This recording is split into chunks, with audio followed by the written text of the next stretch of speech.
Let's talk family. Let's talk family about the things that impact us as individual family members, as a whole, as a community family, and as a country family. Let's Talk Family Live. Let's Talk Family is a program brought to you by Family Life Ministries. Family Life Ministries is a counseling organization that primarily offers individual, family, and relationship counseling. We have counselors who are available to speak on a number of subjects for your conferences for church, school, or work. Family Life Ministries is also known for its media programs, the divorce recovery program Fresh Start, and its company counseling package, the Employee Assistance Program. Visit our website at www.familylifeministriesjamaica.com. Find us on Facebook at FLM Family Life Ministries or on Instagram at FLMJA, and subscribe to our YouTube channel, Family Life Ministries FLMJA. We'll give our numbers at the end of this program. Now here's today's episode of Let's Talk Family. Welcome to Let's Talk Family. I'm your host, Audra Williams. Our verse today is from Matthew 21, verse 21. Jesus replied, "Truly, I tell you, if you have faith and do not doubt, not only can you do what was done to the fig tree, but also you can say to this mountain, 'Go, throw yourself into the sea,' and it will be done." Hello, everyone. No, we're not throwing anything into the sea today. Well, not any of us anyway. But we're planning on diving into a miracle story. This one is from Jenieve Gordon. Welcome to Let's Talk Family, Jenieve. Thank you for having me, Audra. You're most welcome. So your miracle story is long and has several levels. So in 10 minutes, you're going to share with us the most important, life-changing, miraculous elements. But start from as near the beginning as possible. All right. I must say that I like the verse that you chose for the program, which is about faith and moving the mountain. My journey has been one of faith, blind faith even, just responding to what I heard God say and just moving in faith. And I was healed because of that. Now, sometime in 2015, very late, one day I was at church at Worship and Faith International Fellowship, and my bishop, I was at the altar because he was giving me a particular word that he had heard from the Lord. And the word said that something was either growing in my body or was going to grow in my body, but I would need to do no surgery, no therapy, because the Lord was going to take care of it. That was all 2015. Fast forward to January 2016, I'd gone abroad on a business trip for my organization, and I fell sick there. I was so sick, but I just thought it was flu. So I was taking echinacea, all kind of vitamin C and so on, because I said it's flu. I came back, I was still sick. I was constantly in the sick bay. I really wasn't sure until it continued into April. I was so sick. I ended up in the emergency room at Andrews Medical because the whole of my bowels, I could not let anything out of my stomach to go outside. And the doctors were trying to help me to get it out, and it would not come out. I was there for a whole day. Fast forward from that now, that situation was ultimately dealt with. But then Easter, I think April, that was about 1 week after the hospital situation. I felt so sick. I decided that I was going to go to the doctor, I think the following week after Easter Friday. I called a friend of mine, a minister, Andre McFarlane, and, I was telling him about the situation, and he said that he was going to accompany me to the doctor. He's a minister. And on our way there, he was telling me that he had a vision where he saw like I was going to die, like something was trying to kill me, and it was cancer that was going to be used. And I was, Andre, are you kidding me? No one can kill me because no one made me, right? So nothing can kill me before God is ready to take me. So when he said that, listen, you're going to have cancer, people are trying to kill you, your reaction was, okay, that's just not possible, and we're moving on from this? Yes. My reaction to that story was that, Andre, it's not that I disbelieve that he saw what he saw, because he's a man of God, and I know that when he gets these visions and so, something goes right? So I was not disputing whether or not anything went like that. What I was disputing is that, yes, you might have seen that, but it cannot be done. They will try, but it will not work.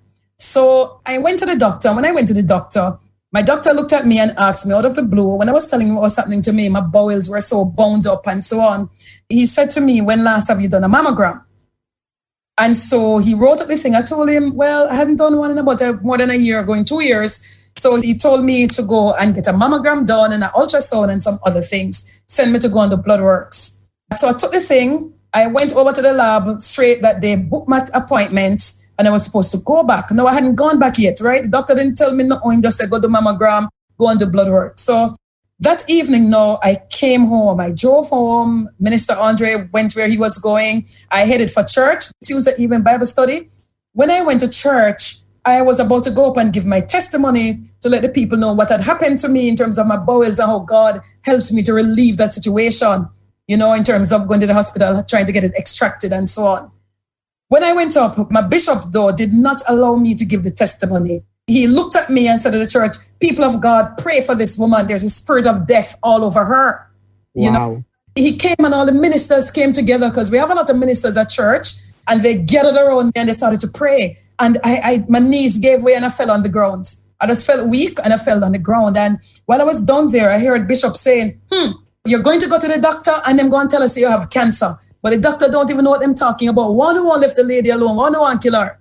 And I was like, my God, is me talking? And I tried to raise my head off the ground to look to see if I saw anybody else. But I realized there was nobody else. It was me. Okay, so that was that. I went home that night, you know, and I started to pray and say, God, you know, this thing can't happen to me. It can't happen. It can't happen. Bishop saw it. Andre saw it. You know, Bishop had said something from the year before. I prayed. I went and did a test. And when I went and did the mammogram, while I was on the table, the doctor took forever on my breast, the right one. He did the left one quickly, but he took forever. And when he was finished with the mammogram, they said that I had to go and do an ultrasound right away. I went and did the ultrasound. They took forever again. When I came back, finished, the doctor said to me, he saw some suspicious looking things, which don't look good. I'll have to come back. I'd have to book to go and do something else he said I was supposed to do. Anyway, the following week, I got called from the doctor, the place that I had gone, the lab, to do the thing, and said, I have to come in. I really have to go and do a biopsy.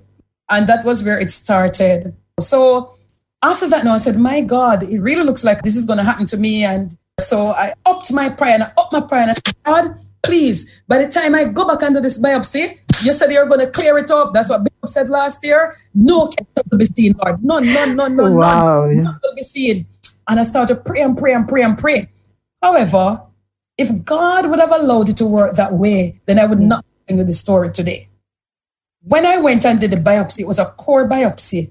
And when I got the results back, the results said that I had cancer. They found cancer in my breast.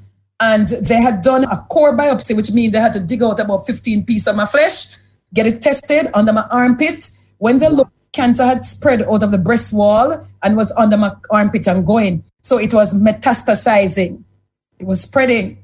So the doctor said at that time, so they talked to him and said, well, you're going to have to cut your breast off. It's going to cost about $7 million to do chemotherapy and radiation. I said, doctor, I'm not going to cut my breast off. And that was where the argument, the doctor started getting into a lot of argument with me. If you don't do it, you're going to die and this and that and blah, blah, blah, blah, blah. I said, doctor, I'm not doing it. You understand me? I believe in God, and these uncircumcised Philistines will have to leave my body. They're squatters and they must leave. They're not going to stay in there, and I'm not cutting my breast off. I'm not doing any chemotherapy. I'm not doing any radiation, doctor. He was very upset with me because by then I had an insurance policy. He had to help me write up for the insurance policy to tell them what had happened and to get the money. And so I think he was very upset. So the doctors were toing and froing. I had to change my medical team because every time I went back, they tried to put fear upon me. The Lord is saying, do not fear. I'm going to heal you. Right? I listened to what Bishop said. One Sunday I was at home and a lady from church came to pray for me. They didn't know what was wrong with me, but a friend of mine had told them that I was at home sick. She brought another lady and they came. And what is the timeline for this? So from the moment that you got the diagnosis to the moment of healing? I don't know. It was a process because I had to keep on going back to the doctor to do checks. But what I want to tell you, though, is that I got another message from the Lord, because this is about the Lord. You can't cut it. It's about the Lord, right? Yes. But the Lord sent another message to say that this day he has healed me, and he's telling me do not do any radiation, no chemotherapy, nothing, no surgery. For my hurt, of God, I just continue to pray. I continue to believe God. I continue to go back and do my checks. Every time I went back and do my checks, I was improving. The blood works had improved. At one point when I did the scan, they didn't see anything under my arm anymore. And they kept on looking and things kept on improving. I'd lost a lot of weight because I changed my diet and all of that, as the Lord told me to do. Change my lifestyle, change my diet, close every open door that the enemy would use, including food. All of this was just like there was a combination of things that contributed to your healing. So we're talking about prayer, we're talking about fasting, we're talking about people interceding on your behalf and changing your diet. Woman of God. And your lifestyle. Yes, my healing was a process. Yes. I don't want the listeners to get it wrong. The Lord healed me. No amount of diet or whatnot, but I had to show faith. The cancer was about to join me closer to God. And so the more I prayed, the closer I was drawn to God. So it was a process. God allowed a process so I could be drawn much closer to Him through prayer and worship. So the cancer was a tool that was used to draw me closer to Him. So there are other persons who I was journeying with the same thing, as sharing my experience and what I was doing. Some of them did the same thing, but they died. I'm saying to you that the Lord heals me. Yeah. He also said was that I needed to change my lifestyle, because what I think he was saying that he keeps on healing people and they go back to the same old life and got sick again and come back. So he said, take care of your body, take care of the temple. Your body is a temple of God. So he showed me how to change my lifestyle. But yes, the lifestyle was there to help me, not to create any more open doors to get sick, after the Lord had healed me. That is my firm belief. It is very important, even as people of God, as they're listening, I'm saying to them, it's very important for you to take care of yourself, because if you don't, it creates an open door for the enemy to come in and make you sick. God doesn't make anybody sick. He made you with a perfect body. If you follow a lifestyle and don't follow God in the mix, there's no guarantee that you are going to be well. So if he said he heals me, I believe that's what he did. And he said, change your lifestyle to maintain your healing. Jenieve, if we only had more time. But yes. We don't. But thank you very, very, very much. I'm sure your story would have touched many persons. But everyone, our listeners, remember to care for your loved ones and yourself. Be blessed. Thank you so much. And you feel my life.